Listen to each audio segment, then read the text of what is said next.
Hello everybody, welcome back to the channel. James Cards FC here. Got the backwards hat on, so you know it's going to be an important video today. We're going to be talking about Kylian Mbappe, specifically talking about why he may no longer be the face of the hobby going forward, the state of his narrative, and who might be claiming the throne after him as the new face of the hobby. So without further ado, let's go ahead and get into the video today. Let's start with how we got here with the Mbappe narrative. So, with the soccer card market explosion in 2020, Kylian Mbappe was by far the most popular player. You went to shows, everybody had his stuff, most likely base Prism or Prism Silver. Everybody wanted it, everybody was talking about it. You look on any YouTube content creator at the time that was an influencer, even if they weren't in soccer, they probably were talking about Mbappe to some extent. So, yeah, the Mbappe narrative was a massive thing, and we're going to break it down here. So, second point, the market was mostly run by either casual soccer fans or influencers who had massive money that they had made on other sports at the time that were then spreading narratives and getting into the soccer market and trying to make money there. And so narratives that they gave spread like wildfire, and they came from unreliable sources in this case. And we'll break down the exact narrative that, or at least the general narrative that was out there regarding Mbappe from 2020 to early 2021. So this was the Mbappe investment case that pretty much anybody that was in the influencer space, the YouTube space, whatever you want to call it, would come to you with. Mbappe narrative, starting here. Messi and Ronaldo are old and they're going to fade away or retire soon. Mbappe won the World Cup for France as a teenager and is the best young player in the world. France is unstoppable and will likely win at least one more World Cup, meaning Mbappe has a chance to win 2 or 3 World Cups, which would put him on the same level as Pele and whatever other legends you want to throw in that group as well. Mbappe is currently at PSG, but will transfer to Madrid or Liverpool or insert any other Premier League club here, and his market will explode even more than it already is, with the key takeaway here being you're still getting in early, and there's a lot of room to grow in his market. Last point, Messi and Ronaldo will pass the torch to Mbappe as the next GOAT, and the throne is basically going to be his. He's going to be the best player in the world. He's going to win Ballon d'Ors. The icon of the world's most popular sport will be Kylian Mbappe. So that is the basic breakdown of the Mbappe narrative that was being spread in 2020 and 2021. You can easily poke holes in this just by looking at it. Mbappe won World Cup for France as a teenager. That's clearly not the case at all. Griezmann was probably the best player for France. Mbappe was nice, but it's not like he was carrying the team in any sense of the word. France has shown they are clearly not unstoppable. They've flopped at Euros, and the team is looking pretty bad right now in terms of the international games they've been playing recently. So who knows if they'll be the top team of the World Cup coming up here, especially not when you, again, transfer that into 2026, and we have no idea what the teams are going to look like by then. So, Mbappe currently at PSG, but will transfer to Madrid and Liverpool. Nope, completely missed on that. And then Messi and Ronaldo passing the torch to Mbappe as the next GOAT. I guess still to be decided, but it's not looking as clear as it once did. And so the main point here is that Mbappe at the time was not seen as a gamble. Mbappe was a sure thing, and people at this point were talking about him and spreading information as if he was a sure thing, and all these things were 100% going to happen and going to be true. And his performance in early 2021, at the height of the sports card market, only confirmed this. I put this note here. He scored a hat trick against Messi's Barcelona in the Champions League knockout stage near the market's apex, which sent his rookie stickers to an all-time high price of $24,000. And so the timing of this narrative was so perfect with where the sports card market reached its all-time peak that there was an incredible amount of FOMO, and the narrative just basically confirmed itself with the performances Mbappe was giving you during the time that this all took place. So let's go ahead and break this down on a timeline perspective with a graph here. I think this is fun to look at. This is a chart of the 2018 Prism Silver of his in PSA 10 condition. So we'll start all the way on the left with number 1. This first spike right here is when the soccer card market really starts to take off after all the other sports card markets already have. You have influencers that made a bunch of money in those sports now coming to this one, and they say things like Mbappe is the next GOAT and he's the best soccer investment. This is taken as fact, and his prices run up massively because the pops are low, and this is the guy that everybody is targeting. Then we move into phase 2, which is this correction here, which is populations rapidly increase as people watch a grade to cash in on the narrative. So obviously, if Mbappe Prism Silvers are selling for 10 grand and you can pick them up raw for $1,000, $2,000, $3,000, it makes all the sense in the world to buy those up and grade them in mass. And so that's what people start doing. And the short-term interest in Mbappe wanes. And remember that the narrative was you still have time with all the things that are upcoming for Mbappe in the future. There's not really a rush after you saw what happened here to really get into him down here, because the World Cup's not for a few years. You have time there. He's not going to be the best player in the world yet. It's still upcoming. He has a big transfer coming up. So you still have time in this window here as it corrects. But what happens next is that Mbappe scores a hat trick versus Barcelona in the Champions League, and he's maybe seen as the best player in the world way ahead of his schedule. And so now you're dealing with a guy that was thought to end up being the best player in the world. Now the narrative is out there that, oh my God, he already is the best player in the world. And so this causes an insane FOMO. And at the same time, you have the sports card market really take off here in early 2021. And so that starts pumping his prices as PSG goes through the Champions League, and he's looking like one of the best players in the world. And to the hobby, this is confirming that he is going to be the next in line, and the Mbappe narrative is 100% true. So then we move to phase 4, which is the apex here, the ultimate peak of his prices where he reaches 12K. PSG defeats Bayern, led by 2 Mbappe goals in the Champions League to reach the semifinals. And now it looks like a Champions League title might be coming. Mbappe looks like a complete god right now. And the card market also reaches its all-time high in this same month or so that we're in right here. This right here is basically the card market complete peak. So all of this is going on at the perfect time for Mbappe and the Mbappe narrative. And unfortunately, what happens after that is in phase 5, PSG is thrashed by Man City in the semis. Mbappe fades with no important matches on the horizon, and general sports card interest starts to wane as well as the economy gets back to normal. All that stuff that I've covered in a previous video or previous videos at this point. And then finally we reach where we're at now, which is phase 6 of the Mbappe narrative. As the population continues to grow, Mbappe is far from Ballon d'Or level. PSG has failed in terms of their Champions League. Transfers to big clubs have failed. And now you're pretty much preying on the World Cup to save his narrative, which looked so ridiculously strong just a year ago, is now in complete shambles and hanging on by a thread at the current time. So we'll talk about just 2 key cards here. I don't want to spend a lot of time going over fundamentals of his market. If you want to watch a in-depth Mbappe market fundamentals video, I can leave the link down below where I break down all of his alternatives and how they play into the pricing with each other. But today, we'll just use this as a general backdrop for what we're going to talk about. So the 2016 foot sticker rookie in PSA 10. His only 2016 issue is currently pop 191. Its floor price was around $4,000 in December of 2020, and its high price was $24,000 in April of 2021, which you can see on the chart right here. This purple line shows where his price is currently compared to where it was at before, and so this is basically saying that his price is sitting now at around 6K, and this is the lowest it has been since early 2021. Which is this point right here. And even before that, it was around that price in December of 2020, or sorry, before December of 2020. Summer and fall of 2020 was at this price as well. So that's where his sticker is currently sitting. And this is something that's really important. This is the population of the sticker and how it is stabilized over the past year. So this comes from Card Ladder. They track card population data for some key cards. This is about a year ago in 2021, there were 140 PSA 10s.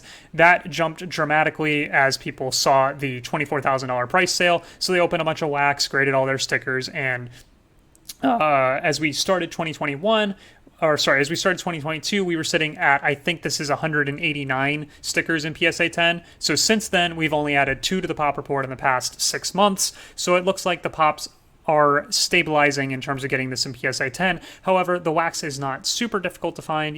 It's expensive, of course, but you can still find the wax. The reason it's probably out there is because it's no longer worth it to rip it and grade. But eventually, as the numbers adjust either one way or the other, that'll become cheaper or it'll become more worthwhile to grade, and those will eventually get added to the pop report. So while this is stabilized in the meantime, 191 is not going to be the ultimate total population of this sticker. I think I predicted before this would be somewhere between 300 and 400, but I have no idea. I just know for a fact it's not going to be 191. It is going to be higher. So with that out of the way, we'll move to the 2018 Panini Prism Silver in PSA 10. When Mbappe really took off, this was the go-to card. You went to any card show, people had this, even if they weren't in soccer, they knew of this card and were probably tracking its pricing and buying and selling it. So this was a massive card at the time. Its population currently is 263. Its floor price was 2.4K either now or July of 2020. So yeah, that's right. Its lowest price in the past 2 years is currently right now, which is interesting. And its high, it was 12K in March of 2021. Again, right here, pretty much matching the April sale for the rookie sticker, just missed it by a few weeks. So the population on this one is somewhat stable. It's not nearly as stable as the sticker population is. It's still going up by, I think this is 10 over the past 6 months. So two PSA 10s every month or so get added to the pop report, which is obviously more than what we saw for the sticker. And wax is much more easily available than the sticker wax is. If you go on eBay right now, there's 20 or 30 listings of prism boxes in different sizes, variations, and lots. So this number will definitely increase. If I had to bet, I would bet that it increases more than the sticker does, but I honestly have no idea. I just think this is going to end up being a lot higher, but who really knows? If the amount of wax is out there and the awareness is really low, maybe the sticker ends up being higher, but I digress. This video is not really talking about that. We're just talking about these prices and populations and what they look like currently today as compared to where they were before. So let's go forward with the Mbappe narrative problem. So with so much being priced into Mbappe from the start, the weight of his expectations are quickly catching up with him, and that's relevant when we see the pricing. He is not close to winning Ballon d'Or. He will play very few important matches for PSG. Likely only Champions League performances will do anything for him, and France has been looking very shaky in their international matches. So, if we look at the Ballon d'Or contenders from this season, you have Benzema, Salah, Sadio Mane, Courtois, and De Bruyne all above or equal to Mbappe, and then below him you also have Lewandowski, Ronaldo, Van Dijk, Messi, and Kane. And this is the group of players that he will likely be competing with not just this year, but the next year and the year after that to try and win a Ballon d'Or. So Mbappe has to beat out all of these players clearly in order to be the Ballon d'Or winner, and it definitely doesn't help them that Benzema is on his same World Cup team. So if France wins the World Cup, there's a chance that Benzema is actually the star and not Mbappe. So this just goes to show you he is not a slam dunk to win a Ballon d'Or now or at any time in the future. There are a lot of really good players on this list that are still in their prime or entering or exiting their prime, and there are a bunch of players that we'll talk about later that are just behind Mbappe that might come up and compete with him for future Ballon d'Ors. So it's definitely not a guarantee that he gets 1, 2, 3, or however many people are projecting. He's got a lot of competition here. And then, as I take another breath, and then we'll look down here. These are the odds for winning the World Cup. Brazil is currently the betting favorite, followed by England and France, who have both looked really shaky in their international games as of late. Spain, Argentina, Germany, Belgium, Portugal, Netherlands. France has to fully beat out all of these teams and win the World Cup, and there's probably no alternative in which the Mbappe narrative survives than if France wins the World Cup, and so odds probably not in his favor to do that either, but that's just what the odds currently look like. So I put this together. This is the Mbappe narrative checklist. So the first point you had was he's a future Ballon d'Or winner and is going to be the best player in the world. That one looks very shaky right now, especially the Ballon d'Or part, because of what we mentioned before with all these other players on the list, and he's on a team with Messi, Benzema's on his national team, so there's a lot of stuff there that's troublesome for him in terms of future Ballon d'Or winning. Best player in the world in the future, that's still definitely possible. His performance has still been incredible, but other players have performed even better than him.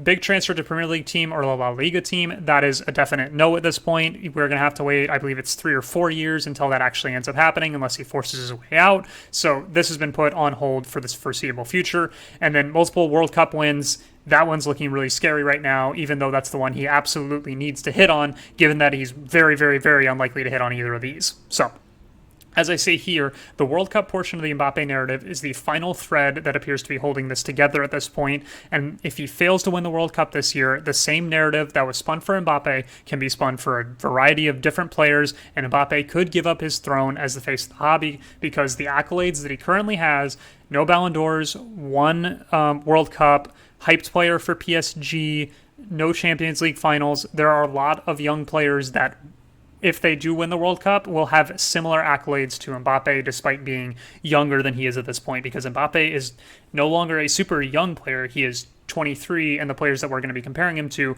are between 17, 18, 19, 20, 21.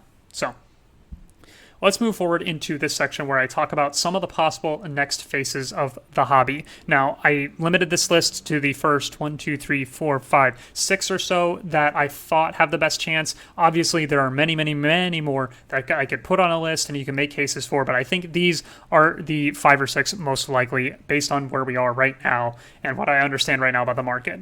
This can definitely change. So, top candidates. Erling Haaland is probably the most obvious and number one candidate to replace Mbappe.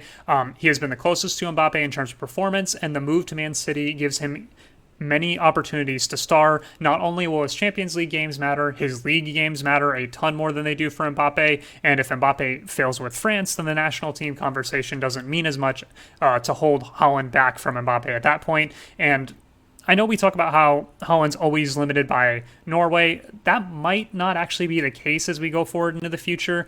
There's always been talks about expanding the pool of participants in the World Cup, so it's possible that when that happens, Norway can find their way in, or Norway can naturally develop into a better team around Haaland, and he could get in. So I wouldn't completely count him out of making the World Cup at some point. So I just wanted to throw that out there that it's definitely, at least in my opinion, not a guarantee that he never shows up at World Cup. I think there's a possibility that sometime in the future he will actually get there.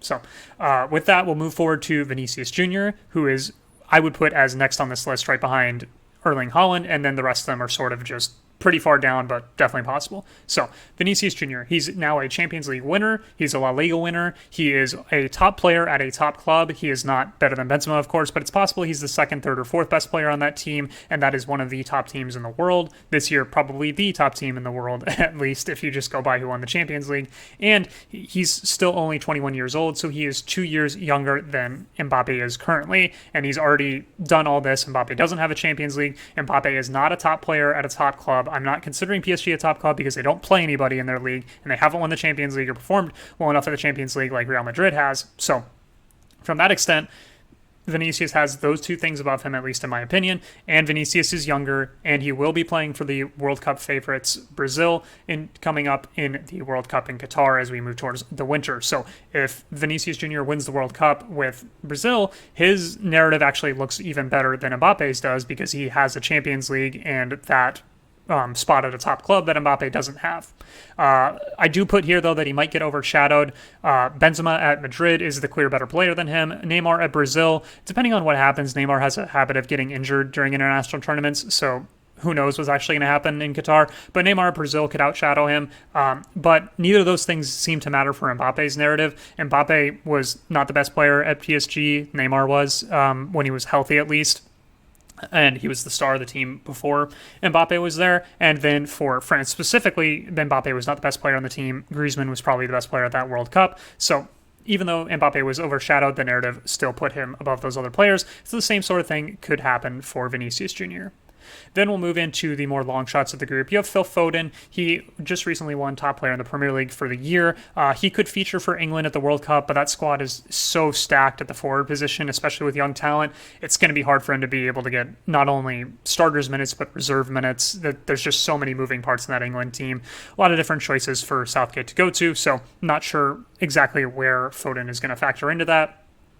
So with that, I say he has a bigger chance than Vinny of being overshadowed for both club and country. At country, as I discussed, England is flux with young forward talent, and then even for his club team, Man City, there's no way he's going to be a bigger star than Haaland, at least in my opinion. So Foden, in my opinion, would be much further down on the list than these first two guys, but it's still somewhat possible. Pedri and Gavi, one of these two will rise above the other in terms of hobby importance. I think this is something that is definitely going to happen. We can't have these two guys on equal level. One of them will rise above the other. Not sure who it's going to be, but I am fairly confident that one of them is going to rise to the top and they will receive the attention that the other does and become the next player for Barcelona, next player for Spain, etc., etc. So they're both insane talents at young ages. Gavi, I still think is 17, and Pedri, I still think is 19. Ridiculous how good they are as teenagers, and both might start for Spain at the World Cup. Pedri probably much more likely to start than Gavi is, but Gavi still has a chance to do so, especially if he performs well in the minutes he continues to receive for the team. The risk here is that they have limited goal involvement thus far because they are midfield position players, especially Pedri because he plays more of a center mid position, whereas Gavi can sometimes get out on the wings and do things there. But but there have been flashes in which both players have showed scoring ability and assist ability. So it's possible that they do end up having a lot of goal involvement in the future. It's just not something we've seen right now. And the path to these guys becoming face of the hobby is obviously Spain wins the World Cup. One of them is the star. One of them will likely have bigger moments than the other. So whichever one that ends up being probably ends up being the face of the hobby. This is a long shot again, but there is a chance that that is the case for one of Pedri or Gavi. And then we'll move into Jude Bellingham, the final one that I theoretically put on this list. He's going to get a big Premier League transfer at some point, and he could feature for England at the World Cup. But again, they're flux with talent at the midfields, forward positions. He probably has a better chance to get there than Foden does. I'm not an England expert, so I would take my opinion as an American with a grain of salt. But yeah, he might be able to feature for England, but it's probably just as unlikely as it is for Foden. And to that, I again put down here, he's the most likely of this group I have right here, in my opinion, to become the face of the hobby. He still needs a move to a bigger club, hopefully somewhere in the Premier League where he has the most possible matches to be showcased. And he may not play many meaningful minutes for England yet, but he probably will in the future. And he's also going to receive the midfielder tax of not scoring goals and he'll have assists, but he probably won't score a ton of goals, and that really matters. So of this list, I think you'll have a clear top two, Haaland and Vinicius Jr., based on what happens in the World Cup. If Brazil wins the World Cup, I think it is somewhat likely that Vinicius Jr. ends up being the face of the hobby, depending on how he performs. And if it's an unknown or a team with veteran players that ends up winning the World Cup that's not France, I think Haaland has a strong chance to supplant Mbappe and ended up being the face of the hobby. Foden, he would have to perform really well at the World Cup, but it's not impossible. Pedri and Gavi, same thing for them. They'd have to perform well at the World Cup and win it. Unlikely, but not impossible. And then Bellingham, really, really long shot here. But as we look forward into 2024, 2025, perhaps that's more his time. So, in conclusion here, I have no idea what's going to happen in the 2022 World Cup, but I'm very confident it will directly result in who takes the throne as the face of the hobby. In my opinion, given his other failures, Mbappe needs to win or be dominant in a losing effort in order to keep his title, because, as I said before, there are many young kids knocking on the door, and while they are not as talented as Mbappe, their accolades could end up looking very similar to Mbappe when he was given the label of the chosen one and the face of the hobby. So, like I said before, if Vinicius Jr. ends up winning the World Cup for Brazil, he's now 21, has a World Cup, has a Champions League, is a top player for Real Madrid. That is a better narrative case than even Mbappe had when he was given the whole face of the hobby thing, at least in my opinion. So, do with that what you will. Narratives are dangerous and can change very quickly. There are no sure things. Do your research and do your best to build your own narratives based off what you learn, and do not FOMO into the hype, especially coming into this market where people were specifically really, really good at making money out of their sports, and so they just translated that knowledge to doing it here and pumping and hyping things that they were able to get into and create a narrative around and make a ton of money off it. So, and that narrative still exists for Mbappe right now, but in my opinion, at least in its current state, is hanging by a thread, and he needs this World Cup in order for it to continue onwards and keeping his prices afloat. Otherwise, I fear that Mbappe could lose relevancy in terms of the hobby because he's playing for PSG. He's not going to get that much attention, and there are a lot of kids that are knocking on the door, and based on the results of the World Cup, we could have a new face of the hobby going into 2023. So, and I say that as somebody who does have Mbappe holdings, probably more than any of the players that I mentioned on this list. I don't own, let me go back through here so I can give a disclaimer, I guess. I don't own any Haaland, I don't own any Vinicius Jr., I don't own any Foden, I don't own any Pedri, I don't own any Gavi, and I don't own any Jude Bellingham. So the only person I own here is Mbappe, and I'm talking down on him. But yeah, do with that information what you will. Thank you guys so much for watching this video. Leave a comment down below. Who do you think is going to be the face of the hobby as we move into 2023? Do you think this is still Mbappe's title in a stranglehold, or do you think some of these other guys I mentioned in here have a shot to replace him? Or maybe it's somebody I didn't even mention in this video. Maybe a Darwin Nunez, somebody like that. Maybe Musiala for Germany could be somebody. So let me know your guys' thoughts. Comment down below. Subscribe, that's the word I was looking for, and I will see you guys in the next video. Thanks so much for watching, and see ya.